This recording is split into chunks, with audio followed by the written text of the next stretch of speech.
तुम जो मिल गए हो तो ये लगता है कि जहां मिल गया, कि जहां मिल गया। एक भटके हुए राही को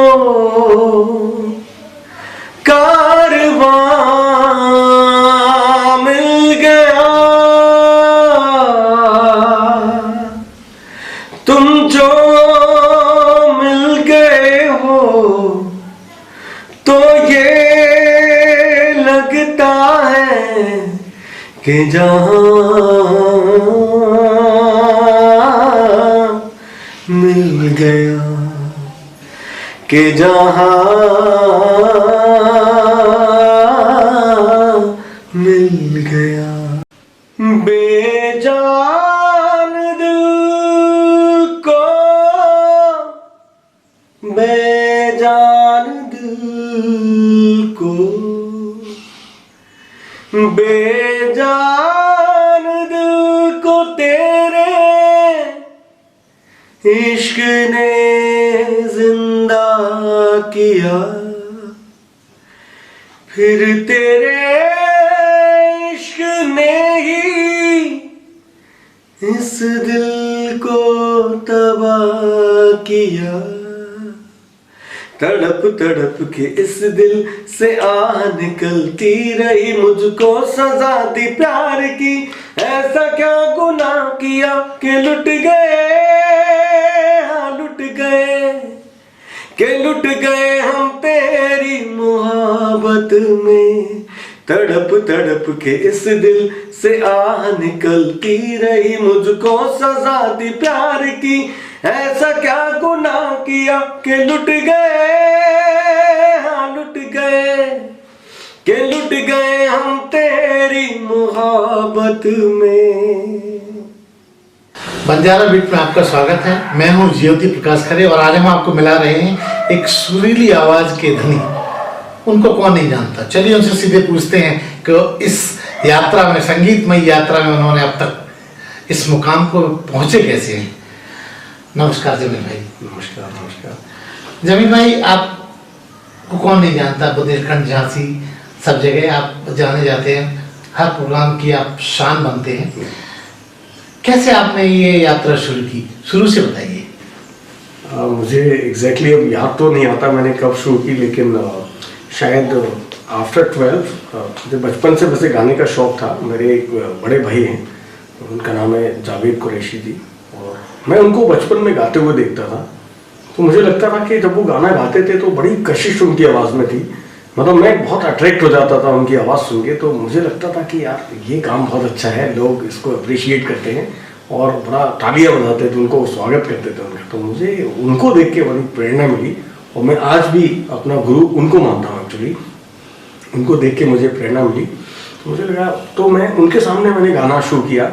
तो मुझे बहुत डांटते थे वो कि ऐसे नहीं, ये तुम यहाँ गलत गा रहे हो, ऐसे गलत गा रहे हो। तो उन्होंने, जी हाँ, तो मैं उनको देखते देखते मैं गाना सीख गया और आज भी मैं उनको अपना गुरु मानता हूँ। अच्छा, कहीं से कोई आपने स्पेशल शिक्षा इसकी ली नहीं? हाँ बिल्कुल, वैसे पर्टिकुलर शिक्षा तो नहीं ले पाया, बल्कि मैं बड़ा फनी इंसिडेंट्स आपको बताऊंगा। हमारे घर में क्या है कि वो माहौल ऐसा था नहीं म्यूजिक का, और मेरी मम्मी बड़ी स्ट्रिक्ट थी। उनका कहना ये था कि आपको सिर्फ पढ़ाई करना है, आपको इसके अलावा कुछ सोचना नहीं है। तो गणेश मंदिर जो हमारे यहाँ है, मैं कभी वहाँ से निकलता था तो मैं मतलब उधर देख भी नहीं पाता था, क्योंकि मम्मी के इंस्ट्रक्शन थे म्यूजिक में बिल्कुल नहीं। उनको लग रहा था कि मेरा कुछ म्यूजिक में रुझान है, तो बट उनका मतलब ये था कहीं डिस्ट्रैक्ट ना हो जाए, तो सिर्फ पढ़ाई पे फोकस रहता था। तो मतलब बड़ा सख्त मेरी मम्मी थी। मुझे टीवी जब आता था तो आप देखते थे, पहले लोग वीसीआर लाते थे, फिल्में देखते थे, बट मेरे को खास हिदायत थी कि मैं जा नहीं सकता था। तो एक बार मैं वो अपने जावेद भाई का प्रोग्राम देखने चला गया। उसके बाद मम्मी को बताया नहीं, चुपके से उनका प्रोग्राम देखने चला गया। उसके बाद बढ़िया तबीयत से मार पड़ी। फिर मम्मी को बाद में लगा कि खातिरदारी हुई। हाँ बढ़िया खातिरदारी हुई। म्यूजिक में उनका मन नहीं था कि मैं कुछ करूँ। धीरे धीरे उनको लगा कि यार ये बंदा मानेगा नहीं। उनको लगता होगा कि शायद आपकी पढ़ाई पे इसका असर आएगा। हाँ। अंततः आपने पढ़ाई कहाँ तक की? हाँ नहीं, खैर पढ़ाई तो मैंने कंप्लीट की, मैंने एमएससी मैथमेटिक्स से किया और मैंने उसके बाद फिर एमबीए भी किया मैंने, और पढ़ाई मैंने पूरी की, लेकिन साथ साथ म्यूजिक को अपने जारी रखा। और क्लास 5th में मुझे याद है मैंने पहली बार गाना गाया था। और स्कूल में जब मैं छोटा था तो टीचर्स हमारी, उनको मालूम था कि ये बढ़िया कल्चरल एक्टिविटीज में मैं बचपन से मुझे लगता था, तो मैं उसमें पार्टिसिपेट करता था। तो कहाँ पढ़े क्लास 5 में आप? एक शहर में स्कूल होता था आदर्श बाल मंदिर, हाँ, बड़ा फेमस, नदिया बाजार। हाँ। उसमें मैंने 8th तक अपनी एजुकेशन दी। उसके बाद फिर मैं जीआईसी में 9th में जब आ गया, 12th मैंने जीआईसी से किया। उसके बाद बीबीसी से मैंने ग्रेजुएशन किया अपना, देन बीकेडी से मैंने अपना पोस्ट ग्रेजुएशन किया, और फिर मैंने एमबीए किया। तो उसके बाद जॉब मैंने की। जॉब के दौरान ही क्या हुआ कि एक स्टार प्लस पे प्रोग्राम आता था। जॉब कहाँ पाई थी आपने? जी, मैंने सबसे पहले जॉब किया था, एक कुरियर कंपनी थी स्काई पे कुरियर, उसमें मैं एज ए ब्रांच मैनेजर काम किया मैंने। बहुत पहले स्टार्ट किया था, 97 में पहला जॉब किया था मैंने। तो वहाँ से ही मैंने अपना कैसेट, पहले कैसेट भेजा जाता था, तो मैंने मेरी आवाज़ सुनो में अप्रोच किया। तो मेरे एक और भाई हैं, मेरे कज़न हैं परवेज कुरैशी साहब, उन्होंने मेरे को मेरी आवाज़ सुनो में पहुँचाने में बहुत हेल्प की। उन्होंने किसी तरह से मेरी कैसेट वहाँ तक पहुँचाई, तो उन्होंने मेरी कैसेट सुनी, तो उन्होंने मुझे ऑडिशन के लिए बुलाया मुंबई। तो हम मुंबई गए ऑडिशन के लिए, वहाँ पर ऑडिशन दिया। तो जब उन्होंने मुझे बताया कि मैं फाइनली सिलेक्ट हो गया हूँ, मतलब, तो मैं बड़ा सरप्राइज हो गया। मुझे यकीन नहीं आ रहा था कि मैं शायद सिलेक्ट हो गया हूँ, क्योंकि उन दिनों सिलेक्शन बहुत मुश्किल होता था, हर आदमी वहाँ पहुँच नहीं पा रहा था। मैंने उनसे पूछा, मैंने कहा आर यू श्योर कि मैं टीवी पर आऊँगा? तो उन्होंने मुझे कंफर्म किया। उसमें यश चोपड़ा जी की मिसेस का प्रोग्राम था, यह पामेला चोपड़ा जी उनका वो शो था, तो उसमें अनु कपूर जी होस्ट थे। तो मेरा पहला जो सीरियल था वो यही था, मेरी आवाज़ सुनो, अनु कपूर जी के साथ स्टार प्लस पे 98 में ये पहली बार मैंने आया। तो वहाँ पर मैंने परफॉर्म किया। उसके बाद फिर उसी शो के दौरान, शूटिंग के दौरान, मेरी वहाँ पर किसी, मैं नाम भूल रहा हूँ, एक लेडी है, उनसे मेरी मुलाकात हुई। इनफैक्ट उन्होंने मुझे अप्रोच किया, शायद मेरा उनको जो भी अच्छा लगा हो, तो उन्होंने मुझे फिर फरीदा लाल जी का एक शो था स्टार यार कलाकार, सोनी पे आता था, तो उन्होंने मुझे उसमें उस शो में बुलाया। उसमें मैं मुकुल देव के साथ और स्मृति मल्होत्रा एक एक्टर है, उनके साथ मैंने वो इवेंट किया, परफॉर्मेंस किया। तो इत्तेफाक से पहले वो रिलीज हुआ, बाद में मेरी आवाज़ सुनो का आया।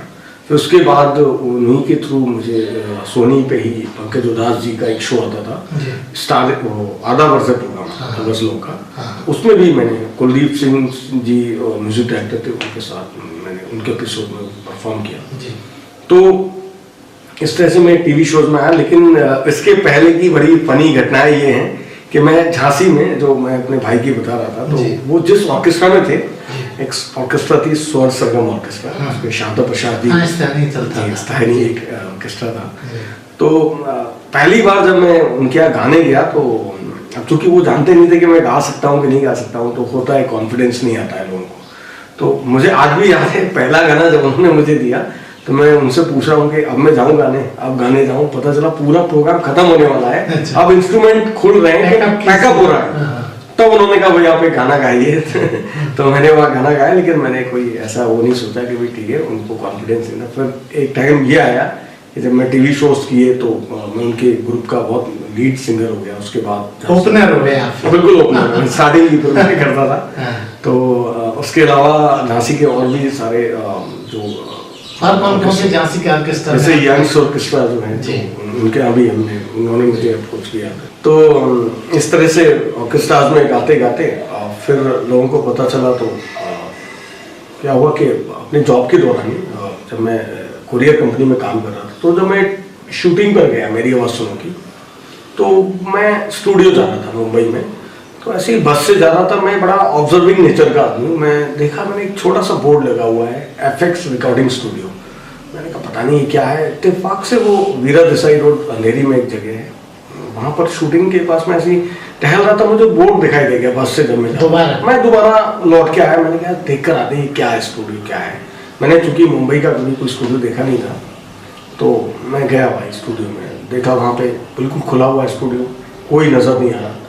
मैंने कहा पता नहीं कैसा स्टूडियो है, कोई दिख ही नहीं रहा यहाँ पर। तो मैं आवाज़ लगा रहा हूँ कि भाई कोई है, मुझे बात करना है, कैसे रिकॉर्डिंग करूँ, क्या करूँ, कोई नहीं मिल रहा। मैं बाहर आ गया तो एक सज्जन मुझे मिले, तो मैंने उनसे कहा यार ये स्टूडियो में कोई है नहीं, मुझे बात करना है। अब मुझे डर लग रहा है, स्टूडियो खुला हुआ है कि कोई बोले भी कहाँ घुसे चले आ रहे हैं आप, देख भी नहीं रहा कोई। अच्छा, वो आदमी जानता था कि ये बंदा कहाँ पर होगा, क्योंकि वहाँ कोई काम नहीं होता था। तो क्या होता है, मिक्सर होता है, रिकॉर्डिंग मिक्सर होता है, वो रिकॉर्डिंग मिक्सर के नीचे सो रहे थे भाई, तो आराम फरमा रहे थे, कोई काम नहीं था तो वो रेस्ट कर रहे थे। वो थे मेराज राइन, बहुत बड़े रिकॉर्डिस्ट हैं इंडस्ट्री के। तो जिस बंदे से मैंने पूछा कि भाई यहाँ कौन है क्या है, इत्तेफाक से वो सोनू निगम के ड्राइवर था वो। अच्छा अच्छा। तो वो उसको पता था वो कहाँ मिलेंगे, तो उसने जाके मेरी उनसे मुलाकात कराई। तो मैंने कहा साहब मुझे अपनी एक रिकॉर्डिंग कराना है, मुझे बड़ा शौक था। तो उन्होंने कहा ठीक है भाई स्टूडियो बुक कर लेते हैं। तो मैं बड़ा दूर चैम्बूर के पास एक जगह गोवंडी, वहाँ पर ठहरा हुआ था, मेरे एक रिलेटिव रहते थे वहाँ। मैं आया दूसरे दिन, तो पहले क्या होता था, कैराओके के कैसेट्स आते थे। तो मैंने इत्तेफाक से प्रैक्टिस कर रहा हूँ वहाँ पर घर में। तो मैं जब वहाँ पहुँचा तो गलती ये हो गई कि वो कैसेट, मेन कैसेट उसी में पड़ी रह गई जहाँ मैं प्रैक्टिस कर रहा था, वो कवर लेके पहुँच गया। अब वहाँ पहुँचा तो कैसेट गायब। और जब मुंबई में तो जगह बहुत दूर होती है, तो उन्हें क्या करें, उन्होंने अपने एक असिस्टेंट को भेजा, मार्केट में गए, बहुत ढूंढा, वो वाली कैसेट मिली नहीं। इत्तेफाक से दूसरा कैसेट मिला, पहले कैसेट चलते थे। तो मैं वो कैसेट लेकर आया, तो उन्होंने कहा यार ये तो अभी आपको तैयार नहीं गाने, और आप जो तैयारी करके लाए वो तो मिला नहीं। नहीं, मैंने कहा मैं कर लूँगा, क्योंकि मैं बहुत प्रैक्टिस करता था घर में, तो मुझे कॉन्फिडेंस था मैं कर लूँगा। मैंने गाना स्टार्ट किया था। गाना स्टार्ट किया तो अब चूंकि वहाँ पर क्या घंटे में वो होता था, और उस समय मेरी सैलरी उतनी ज़्यादा नहीं होती थी, तो मेरे लिए वो पैसे बड़े कीमती थे घंटे के हिसाब से। तो मैंने गाना स्टार्ट किया, एक गाना, दो गाना, तीन गाना, मैंने शायद 2 घंटे में 5 गाने गा दिए। वो कहने लगे, वो अपना सर पकड़ के बैठ गए, वो कह रहे हैं यार तुम कर क्या रहे हो यार, यहाँ लोग 5 घंटे में एक गाना गाते, तुम 5 गाने गाते ही चले जा रहे। मैंने कहा साहब आपको गाना दिख रहा है, मुझे अपना मीटर दिखाई दे रहा है, आप उसकी चिंता नहीं को मैं गा लूँगा। खैर मैंने गाए। अब दूसरे दिन मुझे उनको मिक्सिंग वगैरह करना थी, तो उन्होंने कहा आप 2 दिन बाद आके अपना कैसेट ले जाइए। तो मैं वहाँ पहुँचा, तो मैं स्टूडियो में जैसे ही एंटर हुआ, मैंने देखा मेरा गाना चल रहा है, मुझे बड़ा अच्छा लगा। मैंने आया मेरा गाना चल रहा है, मुझे नहीं पता वहाँ क्या चल रहा है अंदर। तो एक गाना आया था, यारो सब दुआ करो मिलकर फरियाद करो, बड़ा हिट गाना, रामशंकर जी ने गाया है। तो वो बेसिकली मेराज जी ने रिकॉर्ड किया था, और इनफैक्ट उन्होंने रामशंकर जी को इंट्रोड्यूस किया था वहाँ पर। तो मेरा गाना चल रहा है, और उसके जो म्यूजिक डायरेक्टर थे, जसपाल मोनी साहब नाम था उनका, वो दिल्ली से थे, वो मेरा गाना सुन रहे थे। वो सुन कैसे रहे थे कि वो मेराज भाई मेरा गाना उनको सुना रहे थे। चूंकि उनको मेरी आवाज़ बहुत पसंद आ गई, तो उनको मेरा स्टाइल बहुत पसंद आ गया था। तो मैं बड़ा हैरान हो गया। तो उनको कोई दूसरा गाना करना था, वो भी बड़ा हिट गाना रहा, वो था। तो आपने किया? नहीं, हुआ क्या, बड़ा फनी इंसिडेंट हुआ। उनको लगा मैं मुंबई में रहता हूँ, अच्छा, जबकि मैं मेरी आवाज़ सुनो की शूटिंग पे गया था। जी जी। तो मैं जॉब कर रहा था झांसी में, तो मैं छुट्टी लेकर गया था। अब वो इस संशय में कि मैं यहीं रहता हूँ, तो इनको बुला लेंगे अगले दिन। मतलब उन्होंने वॉइस अप्रूव कर दी थी मेरी। अब दूसरे दिन मैं अपने झांसी आ गया, अपनी जॉब में लग गया। अच्छा, पहले क्या होता था, मोबाइल फोन नहीं होते थे उस समय की, लैंडलाइन होते थे, और इनफैक्ट लैंडलाइन घरों में भी नहीं होते थे, वहाँ घर में होते भी नहीं थे, पीपी नंबर चला। हाँ, अरे बड़ी। तो उन्होंने क्या किया, जो मैं मुंबई का नंबर देकर आया था, उन्होंने वहाँ फोन किया, मेरे एक मौसी थी जहाँ मैं ठहरता था वर्ली में, उन्होंने वहाँ फोन किया कि जमील का है, वो तो चला गया। और अब वो मेरे से बड़े नाराज हुए। मैं जब दूसरी बार गया मुंबई उनसे मिलने, बहुत गुस्सा हुए मेरे से, तुम मुझे बता के नहीं जा सकते थे कि तुम जा रहे हो, तुम्हारे को फाइनल कर दिया था। वो एक गाना था मोहम्मद सलामत ने गाया, वो अभी उस पर रीमेक भी बना है, तेरी निगाह ने ऐसा क्या किया, मुझे तेरा दीवाना बना दिया। ये गाना जसपाल मोहम्मद सलामत ने गाया। ये गाने के लिए मुझे वो फाइनल कर रहे थे। अब शायद मेरा बैड लक कह रहा कि मैं वहाँ से चला गया। तो जब मैं उनसे मिलने कह रहा यार तुम मुझे बता के नहीं जा सकते थे कि तुम जा रहे हो, मैं तुम्हारा फाइनल कर दिया था। फिर मुझे लगा कि यार ये तो बड़े खुश हो गए। मैं वापस मैंने अपने आप को कंसोल किया। जब आप वहाँ इतने स्थापित और इतने अपनी काबिलियत के और हुनर के बल पे स्थापित हो रहे थे, तो झांसी आना कैसे हुआ अचानक? सर मैं क्या बताऊँ, मैं यहाँ से नौकरी छोड़ के चला गया था वहाँ पर। मुझे लगा कि यार ये मेराज जी मेरे को बहुत अच्छी जगहों पर मिलवा देंगे, और इनफैक्ट उन्होंने मिलाया मुझे उन्होंने पीके मिश्रा साहब से मेरी मुलाकात कराई। पीके मिश्रा साहब जो है, साउथ की जो फिल्में आती थी, रोजा जो फिल्म थी और भी जो बड़ी बड़ी हिट जिसमें वो क्या करते थे, हिंदी में गाने लिखते थे, पीके मिश्रा साहब। उनके लिरिक्स हिंदी में बड़े हिट गाने उन्होंने दिए साउथ की। तो एक फिल्म थी माँ दुर्गे, उसमें उन्होंने मुझे एक गाना दिया। वो गाना इतना अच्छा उनको लगा कि उन्होंने मुझे 4 गाने गवाए उस फिल्म में। 4 गाने मैंने उसमें गाए।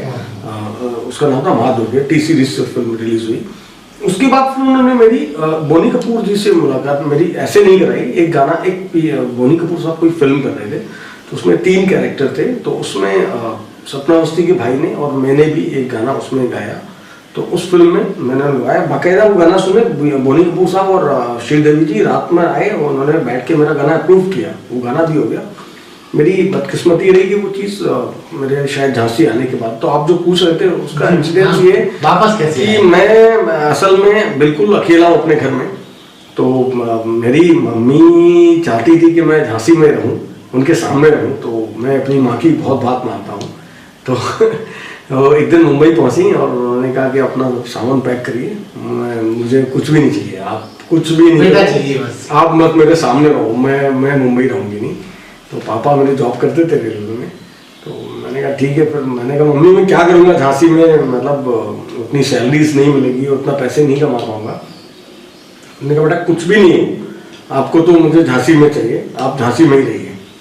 तो बस उन्होंने मेरा सामान पैक करवाया और मैं वापस झांसी आ गया। तो फिर वापस मैंने फिर वो कुरियर कंपनी ज्वाइन कर ली। लेकिन आपकी जो म्यूजिक यात्रा है वो चलती रही। मुंबई से लौटने से फायदा ये हुआ कि जितने लीडिंग ऑर्केस्ट्रास थे या जो बाकी जो म्यूजिक इवेंट्स होते थे, वहाँ पर मुझे बड़े सम्मान के साथ बुलाया जाने लगा। दूर से और रिटर्न्स हो गए थे, तो मैंने यहाँ रिकॉर्डिंग्स की हमारे। अच्छा, ऐसा होता है कि जो बॉम्बे से लौट के आते हैं उनका सामान कुछ ज्यादा होता है, ये आपने फील किया? क्या होता है कि होना चाहिए, फर्क तो पड़ता है। देखिए क्या होता है, जब आप एक माहौल में आप जब जाते हैं तो आप ना चाहते हुए भी सीख लेते हैं। जैसे कहते हैं ना, सुगंध जब चलती है तो आप नहीं भी चाहेंगे तो हवा आपके अंदर आ जाएगी। तो जब आप एक बड़े प्लेटफॉर्म पे जाते हैं तो आपके अंदर वो चीजें आ जाती हैं जो कमर्शलाइज होती है, जो अभी चूंकि यहाँ उतना माहौल नहीं है तो लोग समझते नहीं है। कई नए यंगस्टर्स हैं, उनको पता नहीं रिकॉर्डिंग्स कैसे होती है। तो मैंने कई लाइव सिंगर्स के साथ गाया। इनफैक्ट मैंने आपको बताऊं, मैंने एक मिथुन चक्रवर्ती साहब के लिए भी एक फिल्म में गाना गाया है। फिल्म का नाम है हिंदुस्तानी सिपाही, वो अवेलेबल है यूट्यूब पे अवेलेबल है। और मैंने कई फिल्मों में, मजे की बात सुनिए आप, मैंने डायलॉग डबिंग भी की है। आपको ताज्जुब होगा जान के, मैंने करीब 8 फिल्मों में डायलॉग डबिंग की है। और एक फिल्म तो मैंने की थी, उसका नाम है आखिरी ख्वाहिश। तो उसमें आप यकीन मानिए मैंने 5 कैरेक्टर को वॉइस दी थी अपनी। और उसका जो चीफ असिस्टेंट डायरेक्टर था, चूंकि वहाँ डायरेक्टर बैठते थे डबिंग के टाइम, तो उसने मुझे रोल ऑफर कर दिया था। उसने कहा यार, मैंने कहा भाई मैं तो सिंगर हूँ, तो अब होता क्या है कि मैं बड़ा मतलब मुझे लगता है खाली बैठने से अच्छा जो काम मिल जाए तो करते रहो, शिद्दत। मैंने उससे कहा यार मैं भाई एक्टर नहीं हूँ, मैं तो सिंगर बनने आया हूँ। उसने कहा भाई तुम इतने अच्छे डायलॉग बोल रहे हो, तुम चिंता नहीं करो, मैं तुम्हें एक रोल दे रहा हूँ। बट फिर किसी वजह से मैं, चूंकि मम्मी बुला रही थी, तो मेरी जो चीज़ें रिलीज हुई वो असल में मेरे झांसी लौटने के बाद रिलीज हुई। तो चूंकि मैं आ गया था, बट यहाँ रहते हुए भी मैंने अपना प्रयास जारी रखा। मैं आज भी मुंबई के बहुत अच्छे अच्छे लोगों से टच में हूँ। वर्तमान में क्या कर रहे हैं आप? क्या आपका नया अचीवमेंट्स है जो दर्शकों को पता ही नहीं, आप उनको बताइए। देखिए अचीवमेंट तो यही है कि मैंने थोड़ा सा अपना चेंज किया है। मैं पहले भी अपने गाने बनाता था। मैं जब 10th में था, मुझे नहीं पता मैंने कैसे गाना बना लिया, मुझे बिल्कुल भी नहीं पता नहीं कैसे। लिखते भी आप थे? लिख इसलिए लिया था, वैसे लिखना मेरा वो शौक नहीं था। चूंकि मैंने ट्यून बनाई, तो अब ट्यून के लिए शब्द चाहिए। तो अब मैं तो जानता नहीं था कि मैं किससे शब्द लूंगा, कोई मुझे क्यों देगा शब्द। तो मैंने उस पर अपने शब्द भी लिख दिए। लकीली वो शब्द बड़े अच्छे बन गए, तो मैंने गाना बना लिया। बट वो बात आई गई हो गई। अभी फिर मुझे रियलाइज हुआ कि मैं गाने बहुत अच्छे बना सकता हूँ। तो मैंने अभी काफ़ी गाने कंपोज कर लिए हैं, और अब मैं एज ए कंपोजर अपने आप को इंडस्ट्री में लाने की कोशिश, म्यूजिक डायरेक्टर मैं कोशिश कर रहा हूँ। तो सिंगिंग तो है ही मेरी, वो तो मेरा है ही शौक शुरू से ही है। बट अभी ऐसे मैं मेन फोकस अपना कोशिश कर रहा हूँ नए गाने बनाने की। तो वर्तमान में कई सारे मेरे दोस्त हैं जो फिल्म इंडस्ट्री में बहुत अच्छा काम कर रहे हैं, बहुत बड़े बड़े नाम हैं उनके। जैसे मैं आपको बताऊं कि मेरे एक मित्र हैं मनोज मुंतशिर। जब मैं मुंबई में स्ट्रगल कर रहा था, 91 की ये बात है, सॉरी 99 की बात है, तो हम लोग साथ में एक ही म्यूज़िक डायरेक्टर थे, गुलाम अली साहब, उनके यहाँ हम लोग मिला करते थे। तो आज मनोज मुंतशिर एक बहुत बड़ा नाम है, आपने उनका गाना सुना होगा, तेरी मिट्टी में मिल जाएगा। हाँ। सुपर हिट गाना जी। है। बाहुबली उनके सारे डायलॉग लिखे उनके हैं और बाहुबली के सारे गाने। तो मनोज मुंतशिर आज एक बहुत बड़ा नाम है और मेरे मित्र हैं बहुत अच्छे। तो उनके साथ ही मैं ऐसे मतलब एसोसिएट हूँ। और भी कुछ बड़े आर्टिस्ट हैं, जैसे राज शांडिल तो अपने झांसी से ही है, हमारे झांसी से ही है। तो इन सबको मेरे गाने बनाने का पसंद है, मेरे कंपोजिशन पसंद है। आपकी कोई एल्बम्स वगैरह आए हैं? हाँ, मैंने एक एल्बम किया था अपना, अनफॉर्चुनेटली वो रिलीज नहीं हो पाया। उसमें म्यूजिक अगर मैं बात करूँ तो मेरे दोस्त है शैलेंद्र शैलेंद्र, जी, आप जी। जानते हो, तो उन्होंने म्यूजिक किया था। और अरेंजमेंट की अगर मैं बात करूँ तो उसमें आज दो बड़े नाम हैं, तनिष बागची हैं और वायु हैं। ये दोनों लोग झांसी आए थे, 2014 की बात है, मैंने अपना एल्बम किया था और रिलीज हुआ, बस वो किसी वजह से कोई टेक्निकल रीजन था, वो रिलीज नहीं हो पाया और कुछ मिसअंडरस्टैंडिंग हुई इसमें। मेरा एल्बम रेडी है, उसमें मैंने 5 गाने किए थे और हमारे एक मित्र हैं संजय पिथौरी साहब, उसमें उनका लिरिक्स था। तो मैं कुछ ना कुछ करता रहा हूँ और अभी भी करता रहता हूँ। जमीन भाई ने बुंदेली मुद्दों पे भी बहुत काम किया, जी हाँ, जी हाँ। उसका भी उल्लेख कीजिए। बुंदेली में अगर मैं कहूँ तो मेरे एक मित्र हैं अजय साहू जी, उन्होंने एक फिल्म बनाई, बड़ी ऐतिहासिक फिल्म है उनकी, ढड़कोला फिल्म का नाम है। बड़ी सुपर हिट फिल्म कह सकते हैं, बुंदेलखंड की शोले फिल्म कह सकते हैं आप उसको। मतलब जो भी बुंदेली समझते हैं, मुझे लगता है ढड़कोला वो जरूर देखी होगी उन्होंने।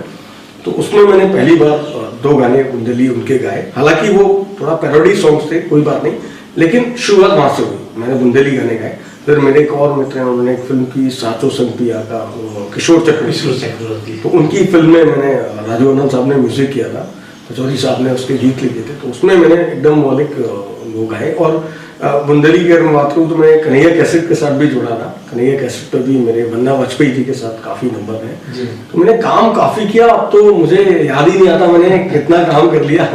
बस ये कि ईश्वर से ये प्रे करता हूँ कि कोशिश करते रहना चाहिए। आपको पता नहीं आपका प्रयास कब आपको कहाँ लेके चला जाए, कभी भी हार नहीं मानना चाहिए। मैं एक बहुत अच्छी बात कहता हूँ कि चिंगारियाँ जो होती हैं उनको कभी बुझने नहीं देना चाहिए। तो मैं उनको डेली हवा देते रहना चाहिए कि वो जलती रहती है। मुझे नहीं पता ये आग का रूप कब धारण करेंगी। और जैसे कहते हैं, मैं अक्सर एक बात कहता हूँ कि आपने डैम देखा होगा, डैम, उसमें एक गेट होता है जो पानी को रोक के रखता है।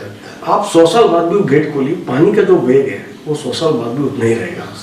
उस वेग को, उस वेलोसिटी को कभी कम नहीं करना चाहिए। तो मुझे ऐसा लगता है कि भले ही मैं झांसी में बैठा हूँ, भले ही मेरे को अभी कोई संसाधन नहीं दिखाई दे रहे, मुझे कोई रास्ते नजर नहीं आ रहे, तो मुझे अपने परिवार की जिम्मेदारियां, मेरे बच्चे भी हैं। तो जमील भाई, झांसी से बहुत सारे लोग स्ट्रगल करने मुंबई आते हैं और स्थापित भी होने की कोशिश करते हैं, लेकिन कई बार ये होता है कि वो फिर वापस मुड़ के आ जाते हैं। क्या लगता है, कैसा होता है उनके साथ कि जो वापस घर आना होता है उनको? देखिए, क्योंकि प्रयास में कमी होती है। मैं ये तो नहीं कहूँगा, प्रयास तो देखिए हर आदमी बेस्ट से बेस्ट करता है, लेकिन इसमें कोई शक नहीं, मुंबई में हम ये नहीं कह सकते टैलेंट सबसे पहले नंबर पे है, इसमें कोई शक की बात नहीं। ऑफ कोर्स ये बात सत्य है कि असफलता यही सिद्ध करती है कि सफलता का प्रयास मन से नहीं किया गया है। शायद मुझे लगता है कि कोई ना कोई कमी हमारे अंदर जरूर है और लक भी कुछ काम करता है। तो दोनों चीजों का संगम होना बहुत जरूरी है। अगर आप फिल्म इंडस्ट्री की बात करें या किसी और क्षेत्र की बात करें, मुझे ऐसा लगता है कि सब कुछ टैलेंट ही नहीं है, आपकी किस्मत भी अच्छी होना बहुत जरूरी है। क्योंकि मान लीजिए आपको किस्मत से मौका तो मिल गया, लेकिन आपके पास अगर टैलेंट नहीं तो आप आगे कैसे जाएंगे? और अगर आपके पास टैलेंट है तो आपको मौका नहीं मिल पा रहा। तो दोनों का संगम होना बहुत जरूरी है इस लाइन में। नहीं, बुंदेलखंड में कलाकारों की बिल्कुल कमी नहीं है, बिल्कुल बहुत उम्दा और बहुत ही आदरणीय कलाकार हैं, लेकिन उनमें आपस में सामंजस्य नहीं है। क्या मानते हैं ऐसा है? हाँ, ये बिल्कुल आपने सत्य कहा है। मुझे ऐसा लगता है कि हमारे अंदर शायद वो बुंदेली भाषा के लिए वो प्रेम नहीं है जो मैं भोजपुरी जैसी भाषा में देखता हूँ। वहाँ के लोग अपनी इंडस्ट्री को आगे बढ़ाने के लिए क्या त्याग हो सकता है, क्या मतलब उन्होंने अपनी इंडस्ट्री को इतना ऊपर उठा लिया कि आज फिल्म स्टार्स, अमिताभ बच्चन जैसे लोग, एकता कपूर जैसे लोग, बड़े बड़े लोग भोजपुरी में फिल्में बना रहे हैं।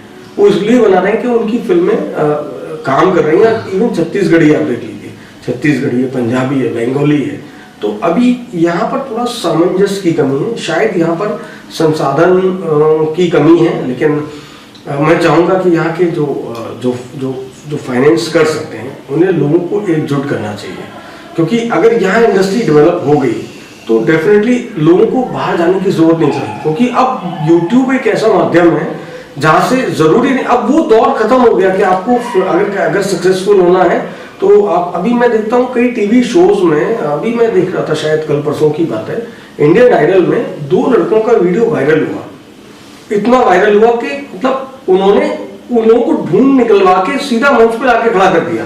मतलब आप देखिए कितनी बड़ी बात है, बस आपको पकड़ना, मतलब अगर आपके अंदर टैलेंट है और वो रजिस्टर हो सकता है लोगों की, आपको नहीं पता कि आपकी चीज किसको पसंद आ जाए, तो मैं इतना कहूंगा आप ये मत सोचिए, प्रयास जारी रखिए हमेशा, क्योंकि हम मौका मौका मौका कहते हैं, जिस दिन हमें मौका मिल गया तो क्या हम उस मौके के लिए तैयार हैं?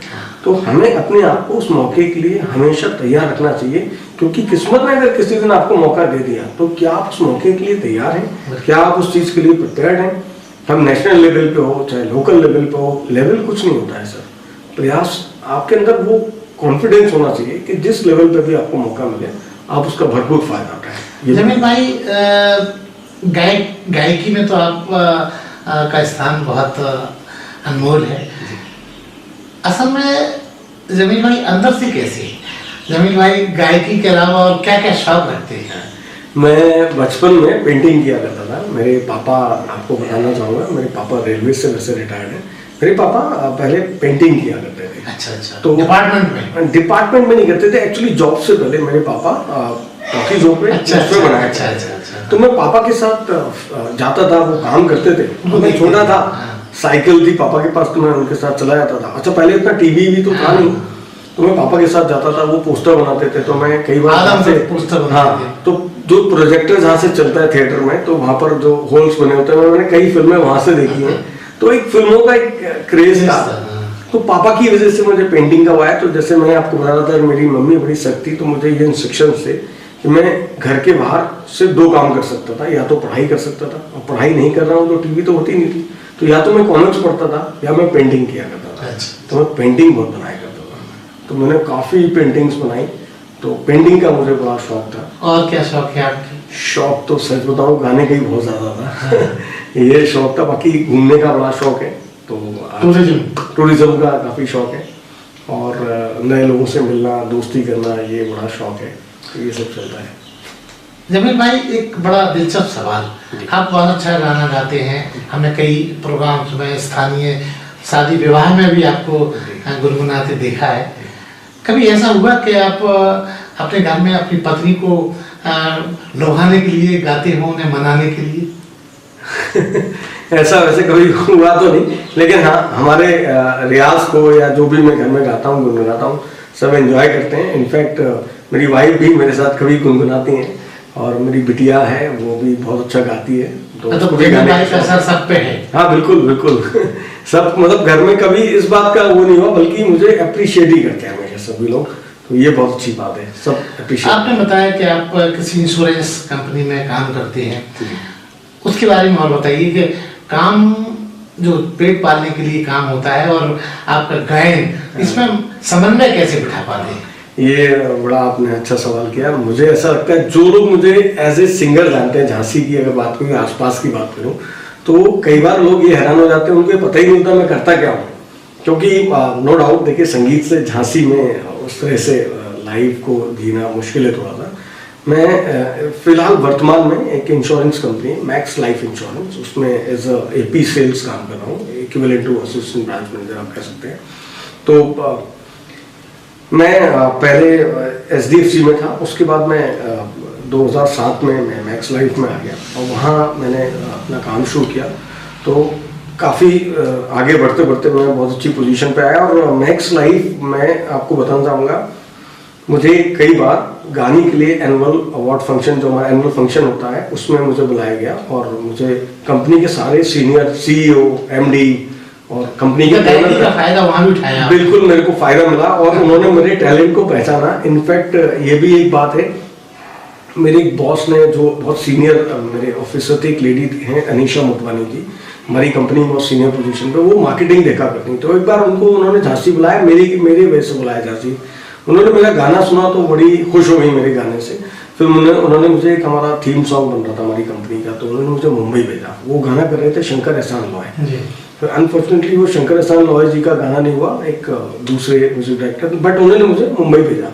तो मुझे कंपनी वाले अभी ये हो गया कि एनुअल फंक्शन में मुझे अपने आप बुलाने लगे। तो ये मुझे बड़े कंपनी आपको दोहरी योग्यता मानती है। हाँ। गायकी भी और आप काम तो खैर करते ही हैं उनका। ये देखिए, काम तो चल ही रहा है और बहुत अच्छा काम चल रहा है। और आपको एक और बड़ी ताज्जुब होगा ये जानकर, अभी जब लॉकडाउन की स्थिति चल रही थी, मैं आपको बताऊं, मैं इंडिया में टॉप 3 पोजीशन पे पहुंच गया था मैक्स लाइव में। इतना अच्छा ईश्वर की कृपा से काम हुआ, तो खुदा करम है कि मैं उसमें भी बहुत अच्छा अपना काम किया है। तो कई बार मैं हैरान हो जाता हूँ, झांसी में लोग मुझसे पूछते हैं आप सिंगिंग के अलावा क्या करते हैं, तो चूंकि उनको पता नहीं रहता है कि मैं मैक्स भी काम करता हूँ। तो जो लोग मुझे एज ए सिंगर जानते हैं वो हैरान हो जाते हैं कि अच्छा आप मैक्स में भी काम करते हैं। और जो मैक्स में जिनको पता नहीं मैं सिंगर हूँ, तो जब वो मुझे गाते देखते हैं तो वो कहते हैं अच्छा यार आप सिंगर भी हैं, आप गा भी लेते हैं। तो इंश्योरेंस सेक्टर में है तो लोग आमतौर पर इंश्योरेंस सेक्टर से जो लोगों से कतराते हैं, तो आप क्या उनको गाना गा के लुभा के नहीं यार, ये बड़ा अच्छा सवाल है। मैं कभी भी लोगों को देखिए पीछे नहीं पड़ता हूँ। और मैं ऐसा मानता हूँ कि जो मेरी टीम है, मेरा जो प्रोफाइल है वो ये है कि मुझे अपनी एक टीम बनाना होती है। फिर उस टीम के जो कॉन्टैक्ट्स होते हैं उनसे मिलना होता है। तो मैं कोशिश करता हूँ अपने लोगों से इंश्योरेंस की कमी बात करते हैं कि लोग इंश्योरेंस वालों को देख के थोड़ा कतराने लगते हैं, बल्कि ऐसा कभी नहीं हुआ। बल्कि आपसे आपकी आवाज सुनने का जो जादू है वो जरूर आपके पास आता है। बल्कि शायद उल्टा होता है, मुझसे लोग उल्टा पूछ लेते हैं कि भाई आप बताओ कुछ इंश्योरेंस में क्या है, तो मैं उनको बताता हूँ। तो पहले ही बना के रखता हूँ। आवाज का जादू यहाँ भी चलता है। फायदा तो मिलता है, देखिए उसका फायदा मिलता है कि उन्हें कहीं ना कहीं लोग मेरे म्यूजिक को पसंद करते हैं। तो मोहब्बत। जमील भाई, एक और बड़ा महत्वपूर्ण सवाल, आगे के आपकी जो प्रोजेक्ट्स हैं, जो आपका ड्रीम है, वो भी आप हमसे शेयर कर। मेरा अभी ऑनेस्टली बोलूँ, मेरा जो ड्रीम है, सिंगिंग तो है ही मेरा, बट मैं ऑनेस्टली आपको बोलूँगा, मैं इसमें एज ए कंपोजर आने के लिए पूरी कोशिश कर रहा हूँ। मैंने काफ़ी सारे गाने बना के रख लिए हैं और मेरे कई गाने लोगों तक रजिस्टर्ड भी हो चुके हैं। बस ये किस्मत की बात है कि उनको कब एक मुकाम मिल जाए ये मैं नहीं कह सकता, लेकिन मेरे कम से कम 5 गाने बहुत अच्छे अच्छे लोगों ने सिलेक्ट करके रखे हुए हैं। आप यकीन मानिए, कभी भी किसी भी लेवल पे वो कभी भी बाहर आ सकते हैं। और कहते हैं कि आशा कभी नहीं छोड़ना चाहिए जी। कम से कम वो आपको एक एनर्जी देती है कुछ करने की, कुछ सोचने की। तो मैं चलते फिरते कभी भी, बड़ा फनी इंसिडेंट्स होता है। कई बार लोग मुझे बोलते हैं, मैं जैसे कहीं कॉल पे जा रहा हूँ, कुछ जा रहा हूँ, एकदम से आइडिया आता है मुझे कोई, मैं रुक जाता हूँ, मोबाइल निकालता हूँ, उसको रिकॉर्ड कर लेता हूँ या गुनगुनाता हुआ जा रहा हूँ। तो कहते हैं यार तुम करते क्या, जाते हुए ऐसा लगता है वो। कई लोग, मेरे दोस्त मेरा मजाक उड़ाते हैं कि मुकद्दर का सिकंदर में था, बाइक चलाते हुए गाना गाता जाता है। तो चलता रहता है कुछ ना खुद को सहेज के रखने का अंदाज आपका अपना है। सर मैं बताऊं, मैं सबसे पहले मेरा ऐसा मानना है, इंसान को अपने आप को खुश रखना चाहिए सबसे पहले। अगर आप खुश हैं, खुश मिजाज हैं, आपसे मिलकर लोगों को बहुत अच्छा लगेगा। अगर हम बहुत ज्यादा सैड रहेंगे, बहुत ज्यादा अपनी, मतलब कहते हैं ना कि जो हमारे पास अच्छा है उसको सजो के रखिए। दर्द कोई शेयर नहीं करना चाहता। कोई भी आदमी देखिए पॉजिटिव लोगों से मिलने में उनको अच्छा लगता है। तो मैं सबसे पहले कोशिश करता हूँ मैं अपने आप को खुश रखूँ। और मुझे लगता है कि चूंकि मैं अपने आप को खुश रखता हूँ तो लोग शायद मुझसे मिलके बहुत खुश होते हैं। और लोगों का प्यार है, मुझे तो अभी तक ऐसा कुछ लगा नहीं। जो भी लोग मुझसे मिलते हैं तो अच्छा ही लगता है और सभी मेरे दोस्त बन जाते हैं। इनफैक्ट मैं सबको अपना दोस्त बना लेता हूँ। मैं सबसे प्यार करना चाहता हूँ, प्यार बांटना चाहता हूँ। जमील भाई, बंजारा बीट एक एकेडमिक और इंफॉर्मेशन देने वाला चैनल है जी, शिक्षाप्रद चैनल है। हमारे दर्शकों को आप अपने मीठे अंदाज में क्या संदेश देना चाहेंगे? बिल्कुल, आपका जो प्रयास है मैं बड़ा खुश हूँ इस बात से। आप बिल्कुल उसी सिद्धांत पे काम कर रहे हैं जो मैं सोच रखता हूँ कि हम यही क्यों सोच के बैठ जाएं कि हमारे पास ये संसाधन नहीं है, ये संसाधन नहीं। कुछ नहीं होता है संसाधन, संकल्प होना चाहिए। अगर संकल्प है तो संसाधन अपने आप बनते चले जाएंगे। और आप जो प्रयास कर रहे हैं, मैं इस प्रयास को सैल्यूट करूंगा सर। आपको नहीं पता आप जो प्रयास कर रहे हैं वो कितनी ऊंचाई तक चला जाए। आप बस प्रयास करते रहिए। आपको नहीं पता छोटा बड़ा, कई बार क्या होता है हम बहुत प्लानिंग करते हैं और वो प्लानिंग फेल हो जाती है। और कई बार हमने जो सोचा ही नहीं हो, पता नहीं कहाँ से हमसे ऊपर वाला क्या काम करवा दे, हमें पता ही ना चले और हम किस ऊंचाई तक पहुँचे।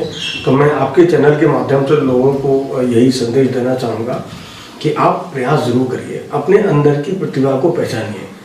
खुदा ने हर इंसान को कोई एक ऐसी प्रतिभा दी है जिसको उसको खुद खोजना होगा, उसको ये पता करना होगा कि उसका क्या उसके अंदर क्या प्रतिभा है, उसको निखारने का काम उसे खुद करना पड़ेगा। तो मैं चाहूँगा कि बंजारा बीट्स के माध्यम से लोग अपनी प्रतिभाओं को पहचाने और बंजारा बीट्स उनको आगे लेकर आए, यही शुभ। एक और आखिरी सवाल बड़ा चटपटा याद आ गया आपकी मीठी बातों से। क्या अगले जन्म में, हालांकि जन्म अगला हो ना हो ये मैं कुछ नहीं कहता, लेकिन कल्पना की बात है, तो क्या अगले जन्म में वापस जमील ही बनना चाहेंगे या कुछ और मॉडिफिकेशन करेंगे अपने आप में? देखिए बड़ा वैसा क्वेश्चन है, क्योंकि हमारे यहाँ जन्म में चूंकि माना नहीं जाता, सिर्फ कल्पना की बात। अगर कल्पना करेंगे तो ऑफकोर्स और अच्छा क्या हो सकता है वो देखेंगे, उससे बेस्ट अभी जो कर लिया है उससे आगे ही जाना है, उससे अगर होगा तो और आगे ही आगे जाना है, आगे ही जाना है, पीछे कभी नहीं जाना है। तो ये थे जमील भाई जो अपनी मिठास से हमको सराबोर कर रहे थे। बंजारा बीट इनके उज्जवल भविष्य की कामना करता है और इनकी दीर्घायु की भी कामना करता है। धन्यवाद, नमस्कार। तुम जो मिल गए हो तो ये लगता है कि जहां मिल गया, कि जहां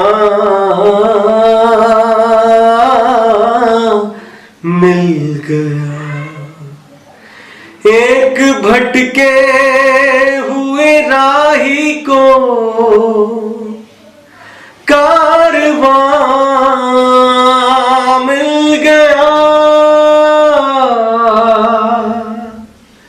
तुम जो मिल गए हो तो ये लगता है कि जहां मिल गया, कि जहां मिल गया। बैठो ना दूर हमसे, देखो खफा न हो, बैठो ना दूर हमसे, देखो खफा न हो, किस्मत से मिल गए हो, मिलके जुदा न हो, किस्मत से मिल गए हो, मिलके जुदा न हो। अब जो आ गए हो जाने न दूंगा, कि मुझे भी एक हसीन मेहरबान मिल गया, कि जहां मिल गया। अरे हाँ, इस चैनल को लाइक और सब्सक्राइब करना ना भूलें। देखते रहिए बंजारा बीट्स।